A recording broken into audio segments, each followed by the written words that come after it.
अपर समाहर्ता अभय कुमार दास की अध्यक्षता में समाहरणालय सभागार में एक उच्च स्तरीय बैठक हुई। इस बैठक में तमाम अंचलाधिकारी और प्रोग्राम पदाधिकारी को बुलाया गया था। इस बैठक में विशेष रूप से निर्देश दिया गया जो जहां पंचायत सरकार भवन नहीं बनी है वहां अंचलाधिकारी जल्द या तो सरकारी ज़मीन उपलब्ध करावें या दानदाता जो दान देना चाहते हैं उनसे ज़मीन लेकर उपलब्ध करावें ताकि जल्द से जल्द पंचायत सरकार भवन का निर्माण हो सके। लेकिन सबसे बड़ी बात यह है जो प्रशासनिक दबाव में पंचायत सरकार भवन बनाने में जो जल्दबाजी और गलती की जा रही है उसी का परिणाम है जो कई जगह से मामला कोर्ट में चला गया है और फिर उस पर रोक लग गई है। तो ऐसे में ज़रूरत इस बात की है जो समझ बूझकर सही ज़मीन का फैसला किया जाए ताकि कहीं कोई विवाद न हो।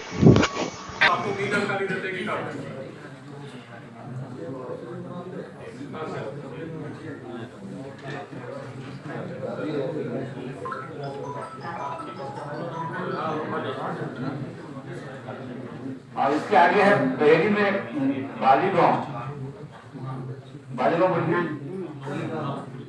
उसमें नया पुराना दोनों सरकारी हाई कोर्ट में फाइल किया था, वहाँ खारिज हो गया, सर के पास आ गया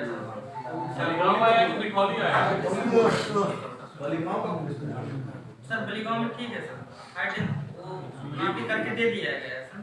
इनसे बात करो ना, हमको क्या बता रहे हो? बलीगांव में दे दिया गया सर वहाँ पर रेगुलर के द्वारा जमीन का दावा किया जाता है और हमें ऐसा लगता है सर कि वहाँ पर पुलिस की आवश्यकता होती है। अगर सर दवाई करा दे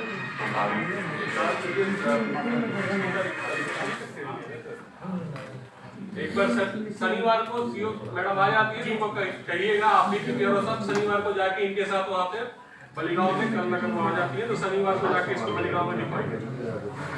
बलीगांव में सीओ मैडम साहब गए हुए देख लीजिए कि दूसरा जब केवटी अंचल से कोई है आया होगा क्योंकि सर देखिए छोटा सा पंचायत है और उसके अभी कोई सरकारी भूमि नहीं है सर, उसके सर दूसरा वहाँ चयन नहीं किया जाता और उनको जो भूमि चयन किया गया है वो उपयुक्त भूमि है।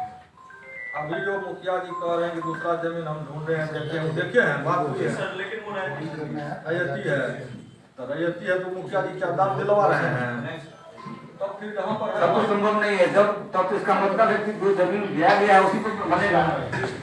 मुखिया जी तो रुक रहे हैं, हम कैसे होगा?